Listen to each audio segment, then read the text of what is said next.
Hello, Saltines. Hey, everybody. This is our last episode of the entire year. We are going to be taking next week off just so that we can have a little bit of time to decompress and figure out some other things. So bear with us as we answer a lot of your questions. We've had a lot come through. Yes, we have quite a few listener questions. So I know. So let's get back into that. Let's get back into it. So all right. So question coming in from a listener who shared some of the details about their personal journey. And thank you so much. Their question is.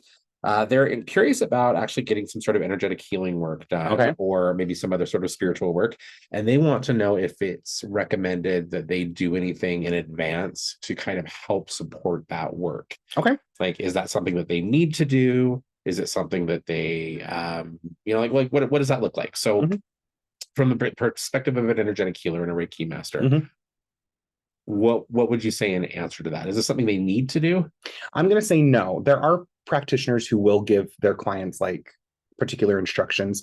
My only instruction for my clients is dress comfortable. If you tend to get cold, make sure that you bring a blanket because I do not provide a blanket. Make sure you have water. That's really about it. For a Reiki session, you can wear jewelry. It doesn't matter. I've had people tell me that they've been told that they can't wear jewelry, that the week prior they can't drink caffeine. And I think that's all bullshit. So I have a couple of suggestions for people who are receiving Reiki or other kinds of energetic healing work. Okay. I'm going to say, before you make that appointment, just because the body does things.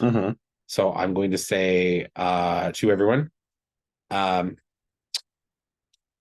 avoid eating foods earlier in the day that are inclined to make you gassy or upset your tummy.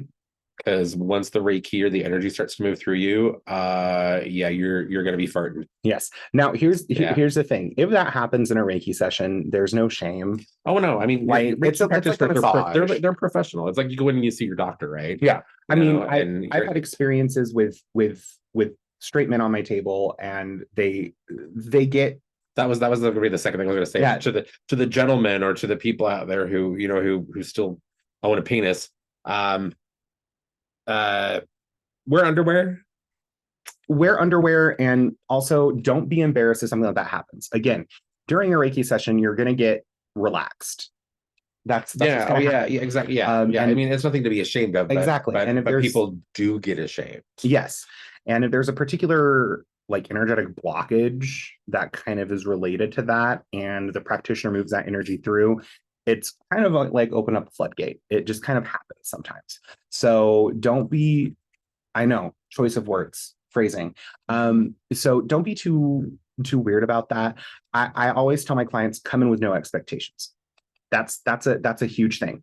Everyone wants to come in, see a Reiki practitioner and have their arthritis healed, their cancer gone, and all this other stuff. And the reality is we facilitate the healing on a spiritual level, and the body is going to reflect that, which means everyone's going to react differently to a Reiki session. Some people will fall asleep. Other people will get wired. Some people will feel nothing until a couple of days later. So don't go in with any expectations. Okay. I like that you say don't go in with expectations, but I want to distinguish that a little bit, and I want your take on this. Okay. So when you go to meet any kind of spiritual practitioner, I think it's fair and smart to have maybe done a little bit of your own research into whatever that modality or process is in general. In the process of doing that research, I think it's fair to be able to contact that practitioner in advance. This is a good conversation to have when you're making your appointment. Like, how does your process work? When I sit with you, what is it I can expect? Okay, so that you have the ability to go in and really feel a little more comfortable, right? Around what's going to be going on. Exactly. I think it's always good when you're in a situation like that to have a goal, right? Yes. So you're meeting with a Reiki practitioner, right? The goal is to be to receive healing. Yes. Right. So that when you walk out of that experience, you feel better. Whatever you went in there for has been somewhat addressed, right? So I think having a goal for the experience is different than when you say don't have expectations.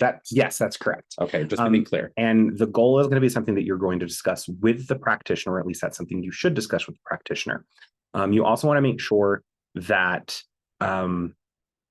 if you're going in particularly for healing work, that you're still continuing to take any of your medication that you need to be taking. I have had people tell me that they've stopped taking their antipsychotics for a week before coming to see me because they didn't want to interfere with the Reiki. And if you've ever heard a Reiki practitioner saying anything like that, I'm going to tell you right now that Reiki practitioner is not a Reiki practitioner, because Dr. Usui and Hayashi and Takata were all medical practitioners. Chujiro Hayashi was a doctor, a actual medical doctor. Yeah. And so he would combine his energetic spiritual practice with medicine. So do not stop taking your meds in anticipation that it's going to block the flow. It's not going to block the flow. And if a Reiki practitioner says it blocks the flow, they're not a very good Reiki practitioner. Okay. So let's move that away from Reiki now. Okay. You're just so into the Reiki these days, and it's a lot. Anyway, let's talk about that in the context of, say, maybe something like an appointment to meet with a spiritual practitioner along the lines of, say, like a witch or an occultist, a magician of some sort. Okay. Because I do think that any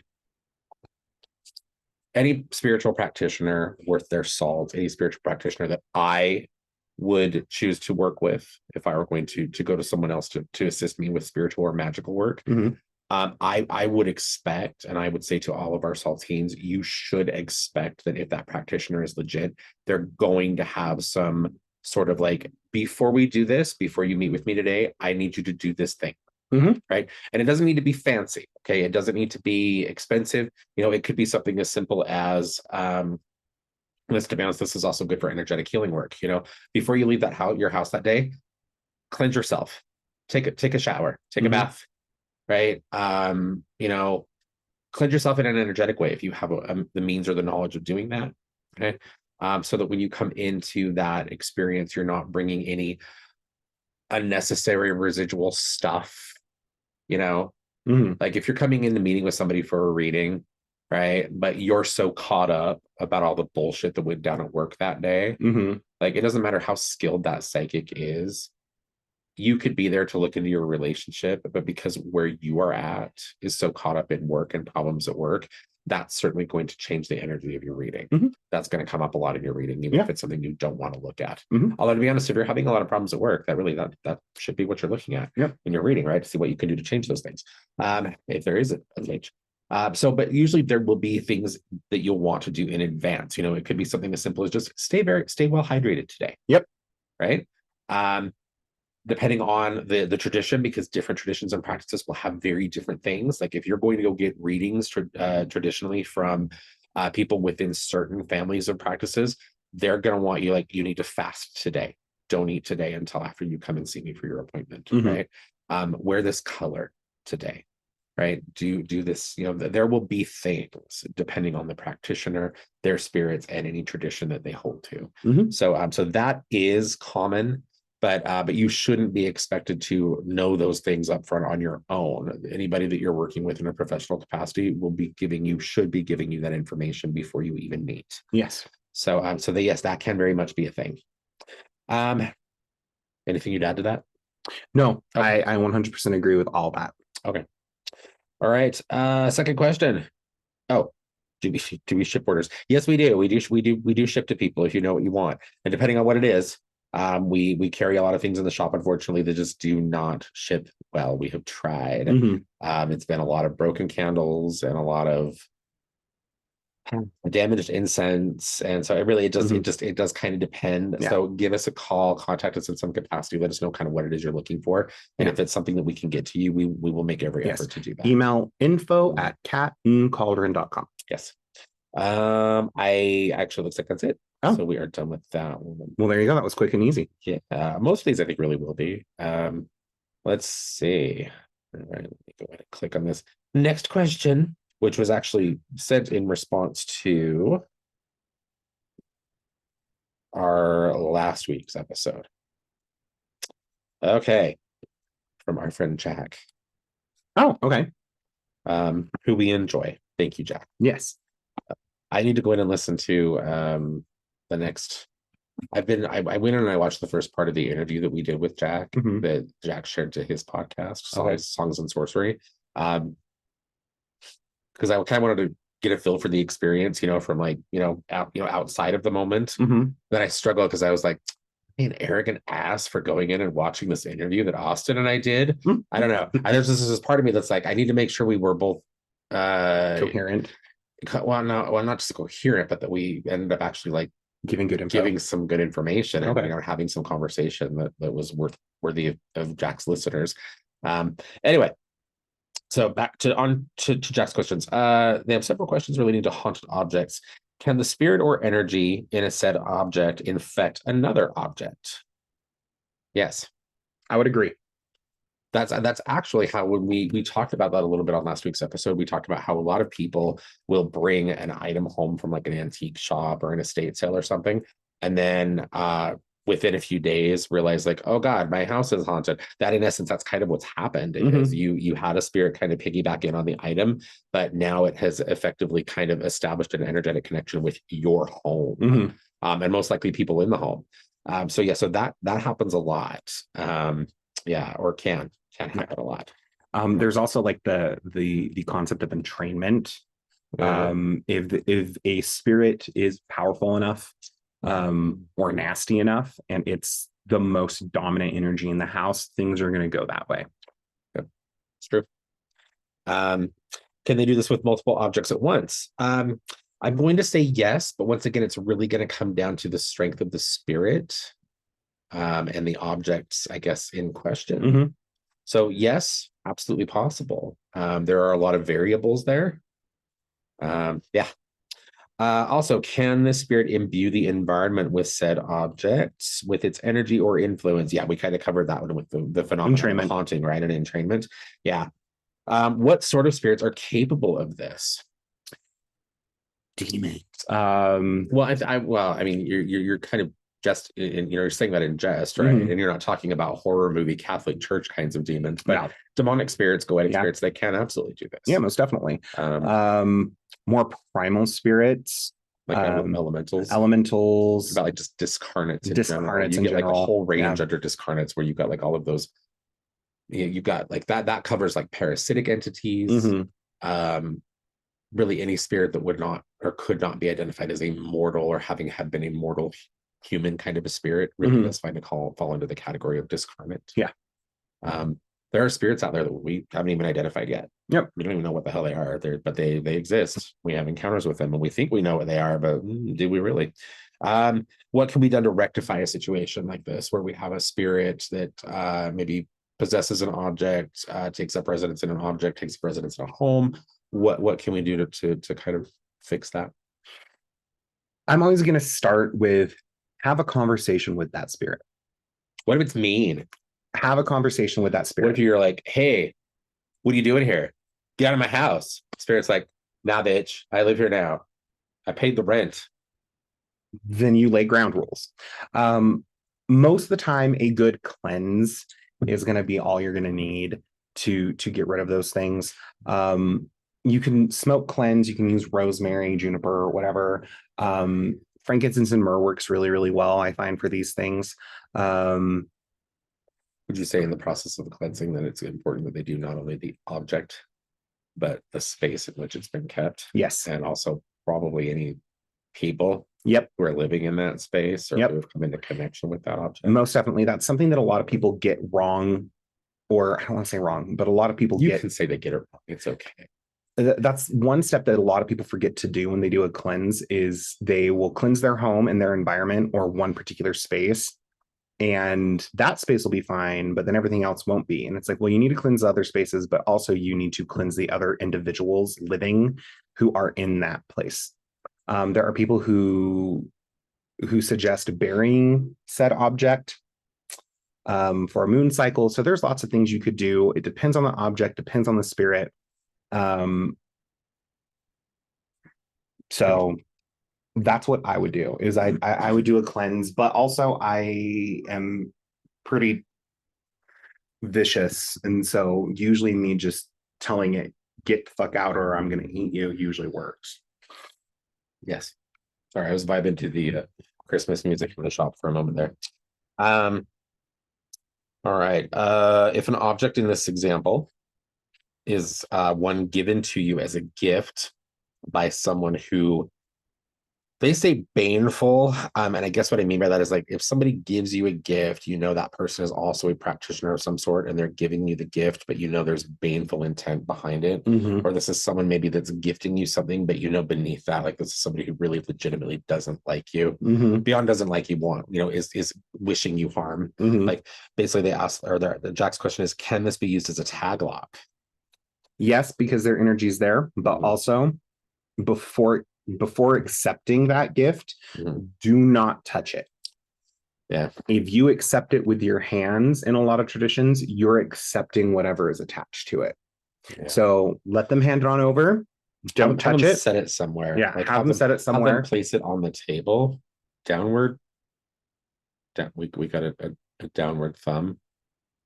Somebody's already unhappy with this episode. What did you do? I don't know. So I talked about Reiki. They're like, we're not here for this shit. We're here to talk about witchcraft. Shut up, Austin. I'll leave then. No, that was upsetting, and it was on my side of the screen too. So it's actually it's me they're unhappy with. I'll go. I'll leave. Stay here. Okay. I'm going to agree with you in that, yes, I do believe it could be used as a tag lock, but again, it would probably depend on the nature of the item itself. Mhm. If you were getting a gift from someone that you know is, first of all, if someone gives you a gift and there's someone that you know doesn't like you probably don't want to accept that gift at all. Yep. And I know sometimes like for this, decorum, Decorum. you're like, oh, you're my most bitter enemy at work. Sure, I'll take this gift, right? And in that situation, I think what you were just saying a moment ago, like, don't accept it by hand. Like, ask them maybe to set it somewhere. Come up with an excuse, right? You're like, oh, my hands are full of this thing that I just grabbed, right? Just now. Could you please set that down for me? Right. Or thank you so much, or I don't know, whatever, right?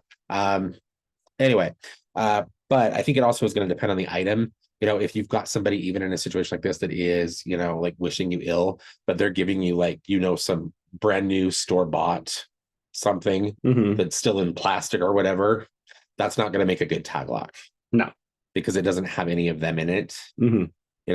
So you have to be really careful with that. You'd also want to make sure that whatever it is they were giving you didn't have potentially anyone else's energy in it, because if you tried to then use that as a tag lock, you could negatively impact someone else that you don't mean to, right? Let's see. In the reverse, can you use this object to commune, connect, or astrally project to the person or to a spirit connected to the object? Yes, as far as communing and connecting with energy, yes. Astral projection might get a little bit trickier because you're dealing with a lot of other energies there. Mhm. Particularly when you look at spirits, because just as you can navigate and move through the astral realm at will, spirits can do the same thing. And if they're like, no, I don't want you to find me, yeah, they've got ways to make sure that doesn't happen. Just as you do. As far as yeah, I don't know. Do you have any other thoughts on that? That would be, to me, I'm not, I hesitate to say no, because I think there's always a way, but you would have to have some very specific knowledge of that spirit Mhm. or that person to be able to really make that kind of connection. Yeah, most definitely. You'd also have to be very skilled in astral travel. That as well. All right.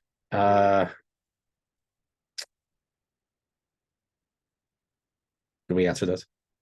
I think we did, yeah. Okay, all right, okay. All right, another question. Different Saltine. Is there a book or another stepping stone on how to work with dragons or draconic spirits? Is there one you can think of? God, not any good ones. It does get difficult. So you have Dancing with Dragons, Dragon Magic by DJ Conway. There is some good information in there, just like everything else. There's good info, there's bad info. Take with it what you will. There's the Year of the Magical Dragon, which I think is highly appropriative because the first instance involves white sage and dragon's blood, and I'm like, wow, okay, cool. There's I'm trying to see if I can think of any. You mentioned Year of the Magical Dragon, right? Yeah, By Virginia Chandler. yeah. Let's see. I'm trying to think about see if I can find any references I would. for books or things that I would really feel I'm gonna solid say. about, but I always struggle with this one because I'm not really a draconic practitioner. I'm gonna say there's probably not a good book on it that's specific to dragons, but any book that is going to be centered around um, any book that is going to be centered around conjuring spirits, communing with spirits, and working with spirits. So, Consorting with Spirits by Jason Miller would be a good book because he takes you through the process of like actually how to call and conjure spirits. Then you could adjust that with your own knowledge and your own correspondences. Um, Actually, I'm sitting here thinking, and Lee Morgan's book, which I think I've spoken about before, Standing and Not Falling. Yeah, Standing and Not Falling. Also be a good resource for better understanding draconic magic, because the book itself isn't about draconic magic, but there's a whole section of the book that goes into the lore, the mythos around draconic kinds of spirits and energies and how they connect so intricately with humanity and human spirituality. So Standing and Not Falling by Lee Morgan. That would be a good one. Stop for a minute, I'm taking this off.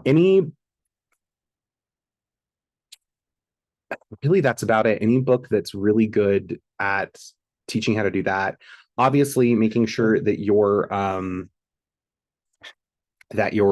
correspondence knowledge is up to date, and depends on what type of dragon.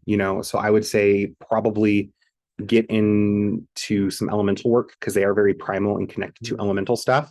So elemental Earth, Air, Fire, and Water by Scott Cunningham, Elemental Magic. There's the Elemental Magic series, Air Magic, Earth Magic, Fire Magic, and Water Magic. I am going to say that a lot of English traditions have a little bit of a draconic leaning just because they believe in the red serpent that dwells within the earth, which is it's draconic. Maybe even Welsh Witchcraft by Mara Starling. I mean, Mara Starling has some stuff in there, I think, on working with dragons or draconic energies. I've not read that book, although I do enjoy Mara Starling. Yeah.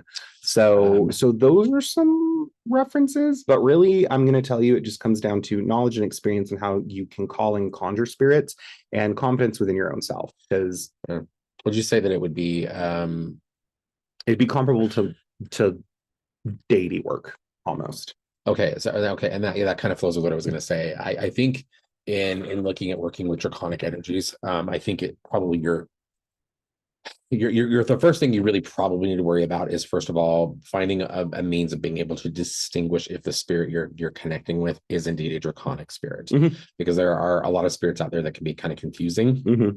So learning, first of all, what it is you're actually dealing with, if you do determine then that it is a draconic spirit, really approach that spirit in the way that you would approach any other kind of a spirit that you were seeking a relationship with, right? Like, make some offerings, be kind. If you come across a spirit like that, be respectful. Remember that you are teeny tiny compared to this spirit, but you also need to make sure that you operate in a position of power, because they do not deal with weakness or fear very well. Yeah, I mean, really, yeah, that's going to be it. And then from there, whatever it is that you kind of do as you're cultivating a connection to that spirit, that's a very personal thing. It should be a very personal thing. All right. Second bit of their question about draconic spirits. They ask if it would be okay to make pyrite or to gift pyrite to a dragon spirit as an offering. If obviously we talked about how gold is just not attainable for a lot of people, right? So they're like, what about pyrite?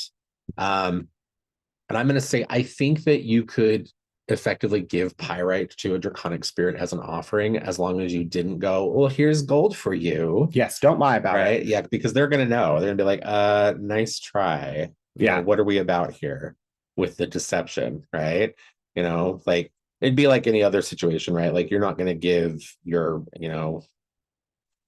relationship partner, I got to quit using that phrase. Don't pour Expect.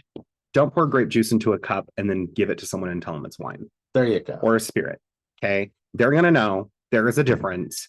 There's a difference in energy, there's a difference in feel. And I have met people who are like, oh, well, I work with this spirit and like I just can't afford their normal offering. So I'm gonna do it, but I'm gonna tell them that it is it. And it's okay. It's all about intention. Sure. It's not. It's not all about intention. Get that out of your head. It's not. If you tell Hecate you're gonna give her rum and you give her Diet Coke is not rum. And she's gonna go, ew. She'll probably give you a weird look though. You can just see her just like, are you calling me fat? Quite possibly. Okay. All right. More questions. Okay, so this person contacts us and says that they are in the process of vetting a potential mentor. Okay. And they would like to kind of discuss a little bit about red flags. Okay. Right. And things. So they say, for a little bit of background context, they say that before getting involved with us here, taking some classes, listening to the podcast, they did get caught up with a very light worker, kind of a practitioner who unfortunately did scam them. And taught them, like, she claimed to be teaching them Reiki. The Reiki she taught them was totally not real. And she used all of the lingo that you should expect with that. It's kind of a situation, right? She talked about vibration. She talked about chakras. She talked about using white sage to cleanse, right? And in the instance of Reiki, she also could not give this Saltine the lineage. Where they learned. So the Saltine listened or figured out fairly quickly, like, oh wow, like this person's not what they claim to be. Well done. Thank you for a good job at sniffing out a fraud. Okay. She also said this person was very money focused, and the light workers always are. It's always about the money. It's not about money, it's about power in some other form, because they all have a fucking messiah complex. All right, let's see. So they cut ties, blah blah blah. Let's see.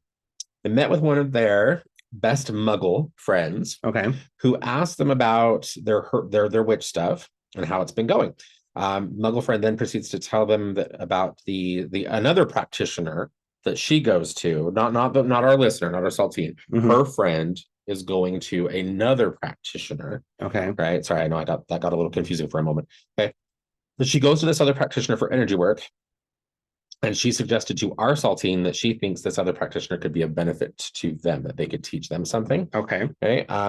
However, her friend has kind of said through conversation that some of the things that this other practitioner does raise some red flags. Okay. Specifically things we mentioned. So she says, let's see, Saltine says, her friend stated that this other practitioner is a shaman in like everything. She has certifications in so many things, including sound baths. Okay, I want to talk about certifications, okay, because I'm just going to tell you right now, there is no certification. There is no such thing as a certification for any kind of shamanism. There is no kind of certification for anything like sound baths, aura therapy, whatever the hell it may be that new age con artist is trying to sell you on. There is no legally identifiable accredited certification for any of those things. Okay. Now, does that mean that none of that stuff's real? No, not at all. Right. But there is no certification for those things. Right. Anybody that tells you they are a certified shaman is a con artist. That person is lying to you. They were probably con themselves. They probably were, which is really unfortunate. But now they're out there perpetuating the harm. Right. And so remember that, any legitimate medicine worker out there of whatever tradition, okay, if they are legit, that's not because they've got some sort of piece of paper on the wall that says they're a certified shaman, right? That's crap. That is, oh my God, that stuff irritates me. Don't get caught up in the certifications, y'all, because they're not real. Okay, most of them are not real. Okay, all right, let's see. So our Saltine did herself a favor and was like, no, thank you. Let's see. But she did ask, Saltine does ask, what kinds of questions can be asked to vet someone in a situation like this? Say if our Saltine had decided to look into working with this other practitioner, what could she have asked around that? Okay. And so I'm going to talk a little bit about the issue of shamanism, okay, which is a challenging one because no one out there that has not been born into a very specific indigenous community, I don't care what your training, what your initiation may be, okay, no one out there in a modern context should be identifying as a shaman. Okay. Again, unless you are someone who is born of a very particular culture in a very particular area of the world, no one should be identifying themselves as a shaman. In fact, most of the people who call themselves shamans, yeah, they're con artists. That's what that is. Now, we can distinguish that from referring to certain things as shamanic practices. There are traditions and practices out there that are shamanic in a more archaeological kind of a context, okay? And that is acceptable, right? But a lot of that shit is not what you see light workers and new agers doing today. No, Yeah. not at all. Okay. So one of the things I would say, okay, getting back to your questions, where was I? Okay, on shamanism specifically, or people claiming to be shamans, okay. You absolutely you must ask them to provide you, much like Reiki, with their lineage. Where did they learn? Who did they learn from? Who was that person's teacher? Who was that person's teacher? You know, if they are someone out there who is really pushing that they are a shaman or some other fancy, I've got main character syndrome kind of a personality, right? Or position, right? Spiritually, then they need to be able to share that information with you. They should be able to give you names. They should be able to give you contact information so that you can call their teacher. You know, you do want to do the research. Okay. They should also have taken longer than a month. Yeah, you don't become a shaman in a month's time. You don't become a shaman because you've taken a weekend course on the internet. You don't become a shaman because you took a week-long trip to Peru. You also don't become a shaman in a year. It takes years. It takes years and years and years. It is. And it's something that even then you have to be born with. Yeah. Most of the communities where we see the traditional, the roots of shamanic practices coming from, those communities, you certainly had to learn a lot and you had to go through processes of training and initiation. But before any of that happened, you have to have been born under particular circumstances, or you have to have shown a natural, like, this is already in you. This is already in you. You know, it's in the spirit. It's just a matter now of being able to bring that out. What is up with this today? I have no idea, but I liked that. That was cool. I mean, I suppose. Okay. Anyway, so you ask these people, like, where did you learn? Who did you learn from?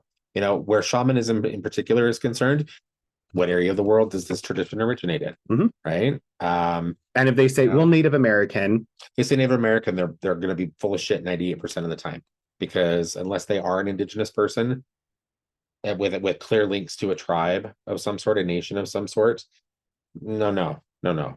The native communities, indigenous communities, by and large, do not teach their shit to outsiders. They also don't call themselves shamans usually. They don't. Yeah. There's no such thing as a Native American shaman. They don't use that terminology. So each tribe will have a different terminology. Exactly, because they have their own language, right? You know, or a lot of them just default to medicine person, right? Which is a very common one I've heard many times over the years. You know, oh, he's not a shaman, he's a medicine man. You know, she's not a shaman, she's a medicine woman. Right. So anyway, let's see. I'll say pricing. Yeah, if they're charging you, particularly if they're identifying as a shaman, you know, and they're claiming that kind of perspective or position in their spiritual practice, they should not be clearing out your bank account. Yeah. Shamans are supposed to be healers. They're supposed to take care of you. They're supposed to make your life better. Right. And they're not doing that if they make it so you can't pay your bills for the next month. Right. That's not helping you. No. Right. It doesn't matter what kind of work they're doing. If their perspective or their position is, you know, I'm going to change your life in exchange for $300 for 30 minutes of my time, that person is a con artist. Yeah. Beyond that, and we mentioned this a moment ago because they talk about this specific situation where this person was like a shaman in everything and had certifications in everything. Okay. That's also not possible. Even if those certifications were legitimate, that stuff takes time. There's no way. And this always cracks me up because I see these people online a lot. Online spiritual practitioners are not the same as real life spiritual practitioners, as we'll just say that. We've said it before. But I love to see like 20-year-olds on social media platforms, who are cultivating a following. You have this like, well, and I'm a shaman in this, and I do this, and I'm a practitioner in this and this. And it's like, okay, I know for a fact that even just one of those spiritual practices takes several years of learning and initiation. Mhm. And there's no fucking way you managed to fit all that in to the last year and a half. So sorry. But it doesn't matter. This could be somebody who's well into their 50s, 60s, 70s, whatever, right? Those kinds of things, they take time. And usually they take not only the time to learn, but even after you've done the thing, they still take a shit ton of time, because every spiritual tradition that you align yourself with is going to have additional work, additional responsibilities, additional spirits that are kind of obligated to. It's a lot of time. And there is not a single person in the world who has 72 hours in a day to be able to adhere to all of the things that must be done to honor every tradition that they claim to be part And of. then still meet with clients. Exactly. So again, another huge sign that that person is full of shit. Okay, let's see. She goes on to ask, like, are certifications really that important? She understands, she does clarify that their certification is something that is commonly seen in Reiki. Mhm. Okay. But other things like sound baths, this was one in particular that she mentioned here, sound baths. There is no certification for sound baths. That doesn't exist. Okay. And I want to answer your question on just the nature of certifications. I think that certifications can be not important. I think they are significant in the sense that if whatever it is that the person is certified in, like that is for you a sign that they are legitimate, at least in that they've done the work for that. But certifications for these kinds of spiritual practices don't exist. Yeah. And it's very easy to print a certificate to give to your students, to give to your students and say, here you go, now you're legit. That means nothing. Yeah. That means nothing. If you were someone that got a certificate to do sound baths and you were out there telling people like, oh, the sound baths that I do are healing, right? And you have somebody come to a sound bath and for some reason they don't get the healing that they believe they were promised and they decided to sue you, they're going to sue the shit out of you and they're going to have legal merit to do that because you have no certification to back up the claims that you were putting out there for like, my sound bath will heal you, right? So that's what we really probably need to look at is you need to look at the legalities, beyond the ethics, because ethics and legalities are very different things, right? They shouldn't be, but they are. So do remember that certifications don't mean what you think they might, and anybody could tell you they're certified in anything. It means nothing. I'll give you just to give examples. Certifications in Reiki means that you have received the initiations, you've received the attunements, the placements, whatever you want to call them, and you have been trained on that particular modality. And even in ICRT, in the International Reiki Training Center, or International Center for Reiki Training, in order for a level 1 to be like level 1 initiate of Reiki, it is 16 hours. Okay. And that's in addition to, it's not just 16 hours of practical time. That's teaching. And they're usually spaced out. Okay, I was gonna say that still doesn't seem like enough. It's not. If I'm gonna let somebody, even a certified Reiki practitioner, like fiddle with my energy, because that's really another thing to maybe to clarify, right? When you're meeting with someone who is not what they claim to be, they are a con artist. And the worst kind of con artist when it comes to spiritual work is the one that knows they're full of shit, but they're willing to lie to you. But in the process, they also maybe will actually have some sort of energetic or ability or gift. So a best case scenario is you're dealing with somebody who is just going to take your money. Worst case scenario, you're going to be dealing with somebody who's going to take your money and they are going to go into you energetically and really fuck you up. And that happens all the time. I can't tell you how all of these times. people out there pretending to be Reiki practitioners. Yeah. That happens so much. We see it in here all the time. Yes. People who have had holes poked in their auras, people who are Oh God, yeah, the stories. Oh my God. Anyway, so you need to be so careful. And when you say 16 hours, there's this part of me that's like, I'm sorry, but if I'm gonna go in and meet with somebody, why am I apologizing? I shouldn't even be apologizing for this. If I'm gonna go meet with somebody, even a legitimate Reiki practitioner, and I'm gonna give them access to work energetically around my body the way that Reiki practitioners do, I need to hear that that person has probably a couple hundred hours worth of practical time. Well, yes, what I'm saying, Well, would you just say it? Jeez. so you're level one, and depending on where you're going through, because the way that a lot of Reiki is done nowadays is it's a weekend. And you're there from 9 to 6 or whatever.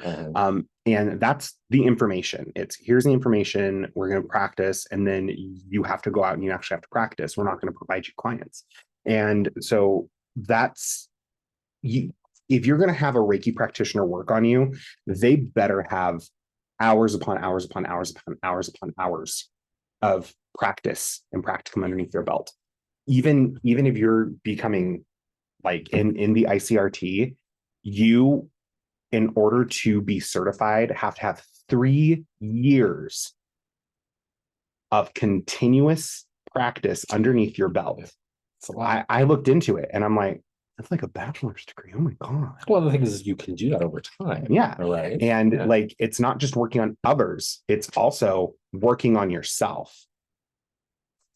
Like, it's a thing. And so if you go to a practitioner and they're telling you that they're going to fix your finances, but they're having trouble making a car payment, probably not the person you want touching your money. Probably not. So anyway, I think we kind of answered that for the most part. I think we beat a dead horse. Yeah. We talk about that a lot, because we talk a lot about ethics and best practices, and we try to put a lot of information out there. And I feel really conflicted about this sometimes, because there's this part of me that's like, it's not my intent necessarily to crap all over the belief systems and practices of other people out there, right? But I have a huge problem. I don't hate a lot of things, but I hate seeing people taken advantage of spiritually. I hate 100%. Seeing people lied to and ultimately harmed by people who are not what they claim to be. And there are so many people out there like that right now. Everybody who buys a deck of tarot cards or who reads a book on the Kabbalah now thinks that they are the next person to save the world and save everybody in their community. And they haven't learned even a percentage, teeny tiny bit of what they need to be learning. Right. Well, I saw this on TikTok recently. Somebody was on TikTok interacting with Aziel, who is a buddy of ours, and I want to have her back on the podcast in the new year. She's one of the guests that I want to see on the podcast. She said she was down. We just need to arrange it. But they were dealing with this person who has proclaimed them. They're one of these like self-appointed high priestesses. But it's like, of what tradition? Because that's the thing that people don't get when you look at something like priesthood. You have to have a tradition behind that. If there's no tradition or history of spiritual practice behind that concept of hierarchy, then you're not a priestess of anything. Like, this woman is a high priestess of shit. There's nothing behind that, which is usually the case when people appoint themselves priests, right? Anyway. So, but she's talking and trying to justify her position on some things, and she dropped this, what she thought would be this devastating truth bomb along the lines of, the truth is different depending on different levels of consciousness and awareness. And oh my God, what a pile of shit. That is so not true. That is so not true. And, and it's not so much that message, right? And I've dealt with that situation, I will tell you. But anyway, but there are people out there like that will very happily say, I'm a shaman, I'm a high priestess, I'm a certified blah, blah, blah, blah, blah, right? Whatever, right? But they haven't really done anything to earn that, and that's really kind of the thing to focus on when you're looking at how to vet people, is focusing on the ways that they are able to confirm to you, to prove to you that they have actually earned what they're claiming to be, right? And to do that, you might need to do some additional research into how some of those processes work, right? Like, you might need to familiarize with yourself with the fact that it takes this much time practically in Reiki learning and training to really get to the level of master. And if somebody can't show you that they've done that, right, then right there that they're full of shit, right? Okay. Yeah, like you can't attune to master level until 6 months after your second, like minimum. Well, and that kind of situation gets tricky, I think, when you look at something like Reiki as it's become kind of more policed, Mm-hmm. by certain communities.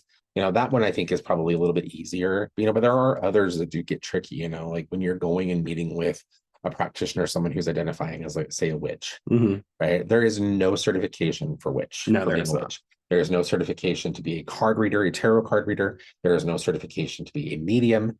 Like, if someone can tell you, they can show you a piece of paper, but that certification has no legal merit. There is nothing to that. There is no accreditation there.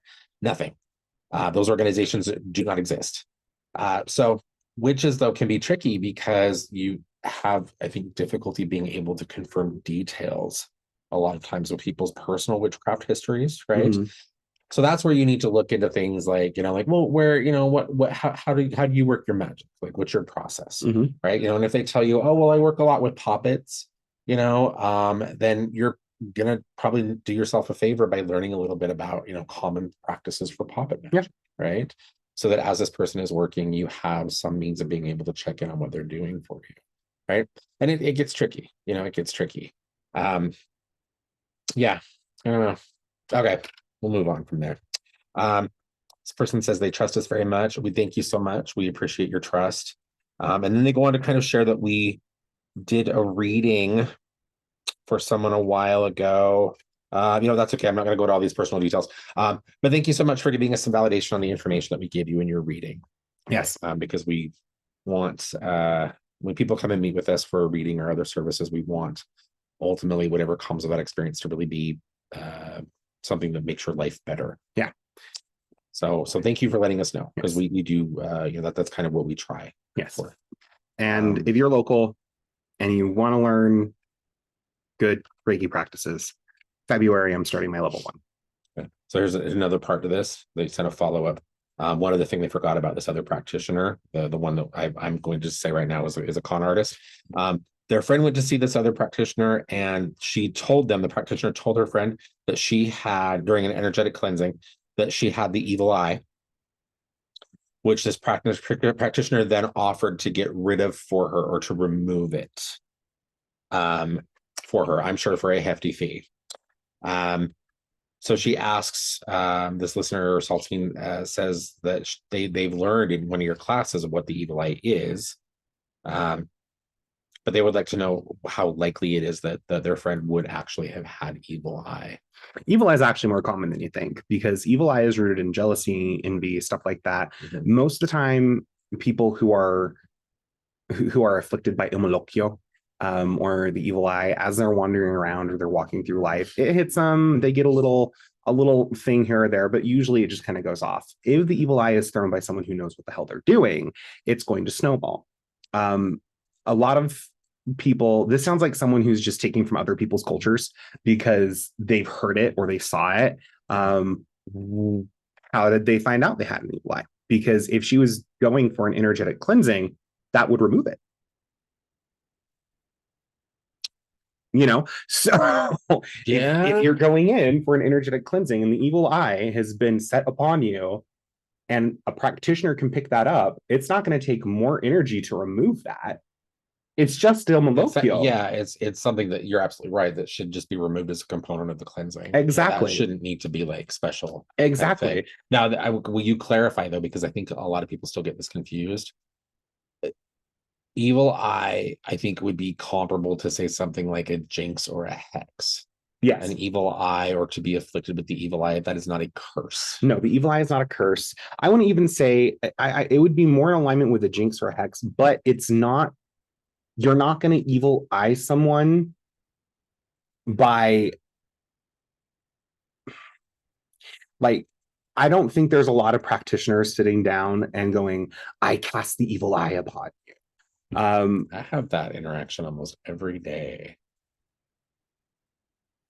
What I'm saying is the root of the evil eye is usually based, and most commonly based in, again, envy, jealousy, false compliments, stuff like that. If someone goes, oh my God, I can never pull off that hairstyle, you're probably going to attract malokyo,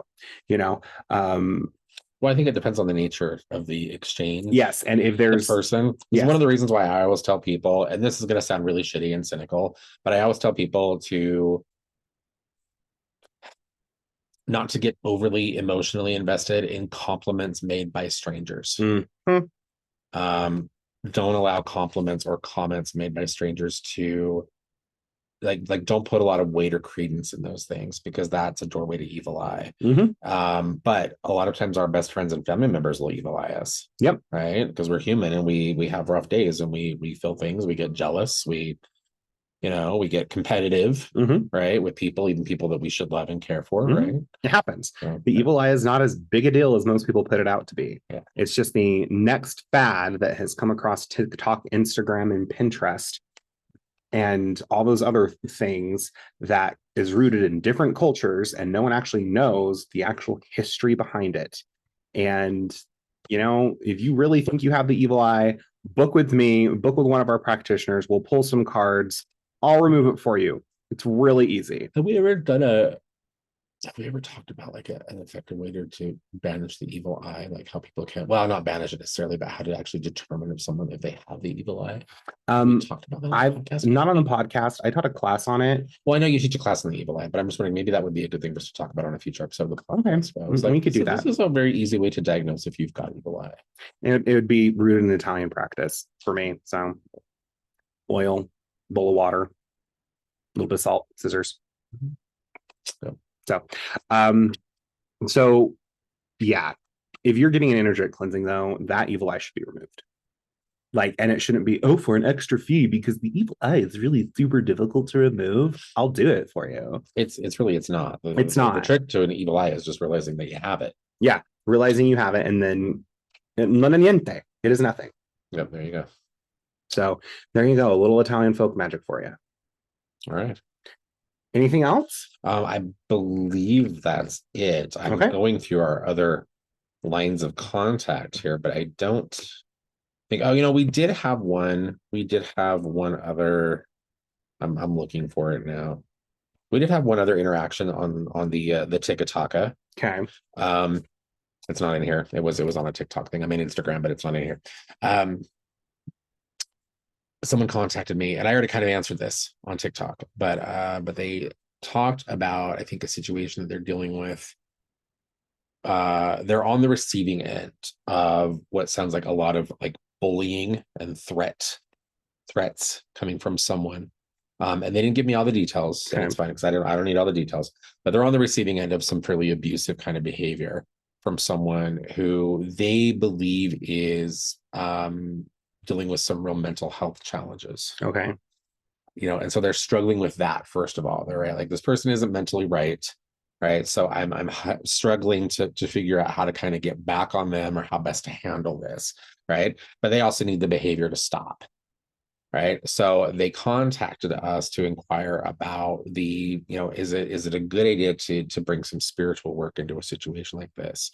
And in response, I said, absolutely. I think that being able to create change in our day-to-day mundane lives with something like spiritual or magical work, like that's the purpose of spiritual or magical work, or one of the big purposes of spiritual magical work, right? I mean, we need to handle the mundane shit too, right?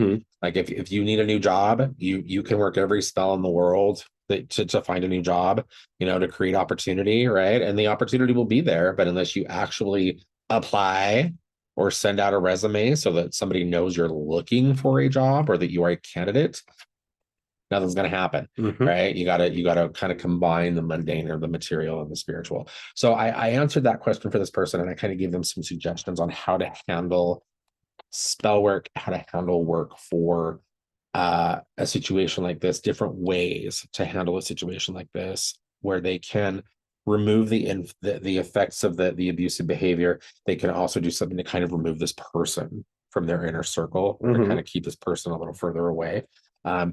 And I gave them suggestions, but I'd love to hear yours. What would you do, say, if you were dealing with someone who had some fairly nasty bullying, and this person was likely someone that was either mentally ill, someone that was having narcissistic personality trait issues? How would you handle that?